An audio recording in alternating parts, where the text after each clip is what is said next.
अल्हम्दुलिल्लाह नहमदुहु व नस्तईनुहु व नस्तगफिरुहु व नु'मिनु बिही व नतवक्कलु अलैहि व नऊज़ु बिल्लाहि मिन शुरूरि अनफुसिना व मिन सय्यिआति अअमालिना मन यहदिहिल्लाहु फला मुदिल्ल लहु व मन युद्लिल्हु फला हादिय लहु व नशहदु अन ला इलाहा इल्लल्लाह वहदहु ला शरीक लहु व नशहदु अन्न सय्यदना व हबीबना व शफीअना व मौलाना मुहम्मदन अब्दुहु व रसूलुहु अम्मा बाद फ़अऊज़ु बिल्लाहि मिनश शैतानिर रजीम बिस्मिल्लाहिर रहमानिर रहीम वल अस्र इन्नल इंसाना लफ़ी खुस्र इल्लल्लज़ीना आमनू व अमिलुस्सालिहाति व तवासौ बिल्हक़्क़ि व तवासौ बिस्सब्र इन्नल्लाहा व मलाइकतहु युसल्लूना अलन नबिय्य या अय्युहल्लज़ीना आमनू सल्लू अलैहि व सल्लिमू तस्लीमा अल्लाहुम्मा सल्लि अला सय्यिदिना मुहम्मदिन व अला आलि सय्यिदिना मुहम्मदिन व बारिक व सल्लिम। ज़मा इज़्ज़तमंदो मुसलमानानो हाज़िरीनो, अल्लाह जल्ल जलालुहु ज़मा उस्तासो कामिल ईमान नसीब की और अल्लाह ने ज़म आखिर ख़ातिमा बिल ईमान की और अल्लाह जल्ल जलालुहु ने ज़मुंगा आमाल द जनाब मुहम्मदुर रसूलुल्लाह सल्लल्लाहु अलैहि वसल्लम द सुन्नत मुताबिक ज़मा इज़्ज़तमंदो द कुरान करीम सहिसा में स्तास और मखित तिलावत करा पदी मुख्तसर शान सूरत के कि बएतबार द अल्फाज सर मुख्तसर दे और बएतबार द मानी और द मतलब और द तशरीह यो गट सूरत थे। अल्लाह जल्ल जलालुहु कसम खुरी वल अस्र इन्नल इंसाना लफ़ी खुस्र, अल्लाह कसम मिदी प ज़माना बांधे, कसम मिदी प वक्त माजीगर बांधे। इन्नल इंसाना लफ़ी खुस्र, कि इंसान दा पतावान के प्रोते पहर वक्त के और पहर ज़माना के जो इंसान दे तावानी दे नुकसान तरफ तरवान दे। इल्लल्लज़ीना आमनू व अमिलुस्सालिहात, मगर हाँ इंसानान द तावान न बच दी, द नुकसान और द खुसरान न बच दी। कम इंसानान ची द ईमान प दौलत बांधे मालामाल दी। द ईमान दौलत दा ढेर लुई दौलत थे। यकीनन खबर द ज़मा इज़्ज़तमंदो चेचा सर ईमान नहीं या द ईमान द तकाज़ी कम आमाल दी आगा आमाल वर्त न मिलावेगी और न मुहैया कीगी नो दहागी न तपोस उखे। لکه مثال پته ورکم خلق چې بی ایمان دي ایمان پکې نشته په ظاهره کې هم مونږ ته هغې ډېر ناشنا او ډېر لوی ښکاري لکه مثال پته ور مونږ وایو هلکه بهر ملکونو والا مزې وکړئ چین ته لاړ شه او جاپان ته لاړ شه امریکې ته لاړ شه روس ته لاړ شه غیر مذهب چې د اسلام سره تعلق نه ساتي ایمانی نشته هلکه څومره ښکلې بنګلې دي لارې کوڅې دي موټرې دي او مزې دي ټیس ټپاس یې جوړ دی خو زما عزتمندو هغې د ایمان د دولت نه محروم دي د هغې په وجه ته لاړ شه د هغې ټینشن معلوم که د هغې پریشانۍ معلومې که هلته باقاعده د خودکشۍ دپاره د ځان د وژلو دپاره سنټرې قایم شوي دي ولې د هغې په دل دماغ کې سکون نشته قرآن کې چې کوم سکون دی ایمان کې چې کوم سکون دی د الله ذکر کې چې کوم سکون دی اعمال صالحه کې چې کوم سکون دی هغه ته نه دی حاصل لہذا ایمان او مسلمانی دا یو ډېر عظیم نعمت او قدر هغه چا سره چې پچا کې نه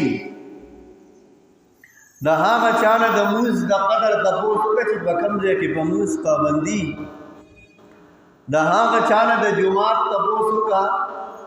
چې په کوم ځای کې په جومات او په مدرسه باندې پابندي وي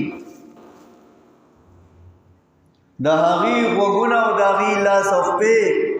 د هغې او سترګې د هغې دل او دماغ دغه سکون او آرام پسې مړه شو تاسو وګورئ دلته کې اوبه په وافر مقدار کې ملاویږي موږ سره قدر نشته او چې په کومو ځایونو کې اوبه نشته یا اوبه تروي دي خوږې اوبه نه ملاویږي هغې څومره په تکلیف سره د لرې ځایونو نه ځان له خوږې اوبه دا راوړي ولې هلته دغه نعمت نشته نو هغې سره قدر شته نو مونږ باندې الله انعام کړی دی دا نعمت الله را کړی دی چې الله راته ایمان نصیب کړی دی وعملوا الصالحات او الله فرمایي کوم خلق چې نیک اعمال کوي دغه خلق د تاوان نه بچ دي د خسارې او د نقصان نه بچ دي زما عزتمندو ما تاسو ته عرض وکړو د دې قدر او منزلت هغه چا سره دی چې په کوم ځای کې د دې څیزونو پابندۍ دي مونځ له نشي تللی تلاوت نشي کولی ذکر نشي کولی داسې د جمعې بیان نشي کولی جلسه او اجتماع نشي کولی د قرآن درس او تدریس نشي کولی تاسو وګورئ داسې علاقې او داسې ملکونه چې د هغه خلق دا غواړي د هغه خلق دا غواړي چې موږ د جمع سره مونځ وکړي خو کولی نشي د هغه خلق دا غواړي چې زمونږ بچی مدرسې ته لاړ شي خو مدرسه نشته د هغه خلق دا غواړي چې زمونږ د بچی اسلامی تربیت وشي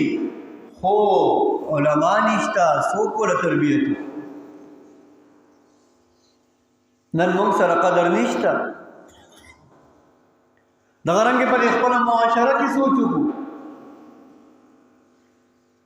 په دې خپل جومات کې او په خپل چاپیر چل کې وګورو د دې باباګانو نه تپوس وکړه د دې زړه ډېر غواړي چې ما دې په ځمکه سجده ولګولې خو نن نشي لګولی د دې زړه غواړي چې ما دې په دې بدن باندې یو 200 رکعات او 20 رکعات مونځ وکړې نن یو رکعت هم چې کوم دی په ولاړه نشي کولی. دغه رنګې د دې زړه غواړي چې دا قرآن مونږ چې کوم دی تلاوت کړلی خو په وخت یې نه دی یاد کړی، نو اوس ارمان کوي هغه نعمت یې د لاسه وتې. دغه رنګې نور به راشي نعمتونه. نو اعمال صالحه نیک اعمال کول، که هغه د مونځ په شکل کې دي، که هغه د تلاوت په شکل کې دي، که هغه د جماعت په شکل کې دي، که هغه د مدرسې په شکل کې دي، که هغه د تهجد په شکل کې دي، دا د الله غټ احسان دی. او الله فرمایي لئن شکرتم لازیدنکم، که چېرې تاسو په دې نعمت د الله شکر ادا کړئ نو دا نعمت به درله سیوا کم، او که ناشکري مو کړله نو دا نعمت به درله ختم. یو مثال تاسو ته درکوم، یو مثال سمرقند او بخارا نوم تاسو اورېدلی، بخاري شریف امام بخاري نوم تاسو اورېدلی، ټولې دنیا یې پېژني. د کومې مدرسې نه چې امام بخاري را فارغ شوی دی، په کومه مدرسه کې چې امام بخاري سبق ویلی دی، په هغه مدرسه کې نن خره سریږي، په هغه مدرسه کې نن څاروي سریږي، په هغه مدرسه کې نن اسونه سریږي. نن په هغه مدرسه کې د قال الله او قال رسول आवाज نشته، بلډینګ شته، کمرې شته، پکې شته، بلکونه شته، اکه ځمکه شته، خو چې د هغه مدرسې نه کمې نه امام بخاري راوتی دی هغه رونق پکې نشته. ولې؟ هغه خلکو د هغې نه قدري وکړه. لہذا زما عزتمندو چا چې دین پورې ځان ټچ کړ، د محمد رسول الله صلی الله علیه وسلم پورې ځان ټچ کړ، قرآن ته ځان ورنږدې کړ، الله جل شانه به د تاوان نه بچ سکے چې الله به په دنیا او آخرت کې چمکاو کړي. دا څنګه فارس دی چا چې قرآن پورې ځان ومږو، چا چې مدرسې پورې ځان ومږو، چا چې عالم ځان ته رانږدې کړ، چا چې پیغمبر ځان ته رانږدې کړ، الله به دې وچمکاوي. او چې چا د تصویر دا بل رخ اختیار کو، الله به دې نیست او نابود کړي. لکه یو مثال تاسو له درکوم، جناب رسول الله صلی الله علیه وسلم پیدا شو، معشوم دی. په عربو کې په مکه معظمه کې دغه وخت کې بیماری وه، طاعون، او د عربو هسې عادت هم دا و چې د بانډو نه به زنانه راتلې او د مکې د ښار نه او د ښاریو نه به ماشومان بوتلل د پالنې لپاره، دایونې به ورته وي، د هغې خصمانه به یې کوله، او د ماشوم مور او پلار به ورله بیا پیسې ورکړي. محمد رسول الله پیدا شو، پکټ کې پروت دی، د مدینې منورې نه په سوونو په درزنونو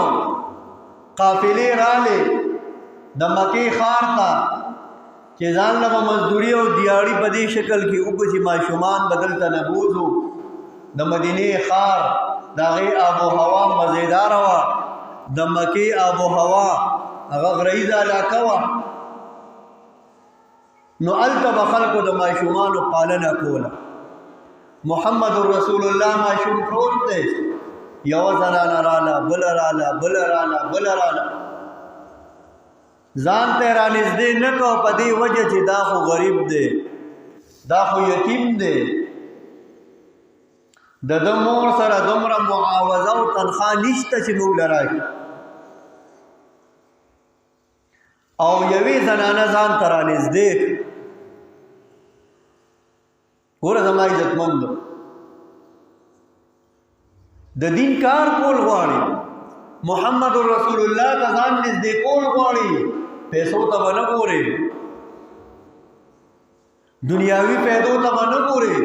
محمد رسول الله تزان نزدیک الله به اوچت کی په دنیا او آخرت کې به د مرتبه خاوند شي. نو حلیمی تنخوا ته ونه کتل، د پیغمبر علیہ السلام غربت او فقر ته ونه کتل، دې ته ونه کتل چې دا یتیم دی د پلار نشته، بلکې محمد رسول الله ځان ته رانږدې صلی الله علیه وسلم. نن وګوره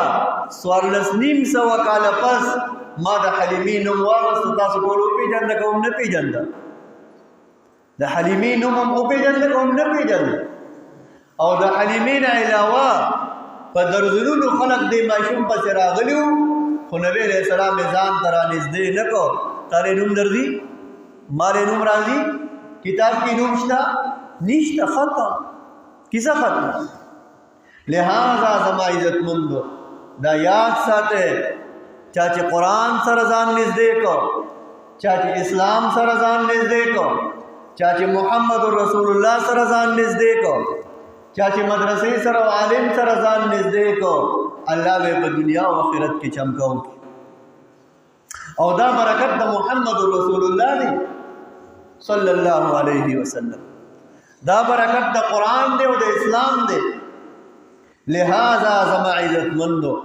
قرآن کریم کې الله فرمایي که د تاوان نه بچ کېدل غواړئ، ترقی غواړئ، کامیابی غواړئ، ایماندار شه.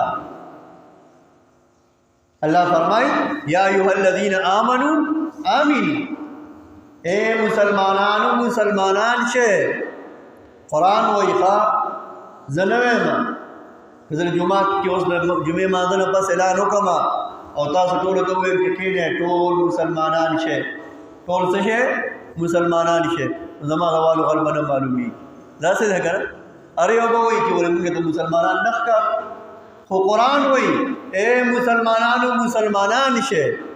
کوم مسلمانی پکار ده؟ الله جل شانه ته چې کوم مسلمانی مطلوب ده هغه سي مسلمان شي، صحیح مسلمان. او ورپسې وعملوا الصالحات،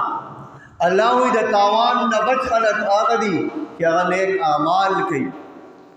اعمال صالحه کوي. نو ایمان او اعمال دا لازم او ملزوم دي. لہذا زما عزت مند الحمدللہ ثم الحمدللہ مونږ او تاسو ته الله د ایمان دولت نصیب کړل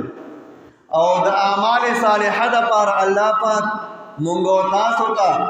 سہولیات مهیا کړې دي. الحمدللہ په جماعت پابندی نشتا، په تلاوت پابندی نشتا،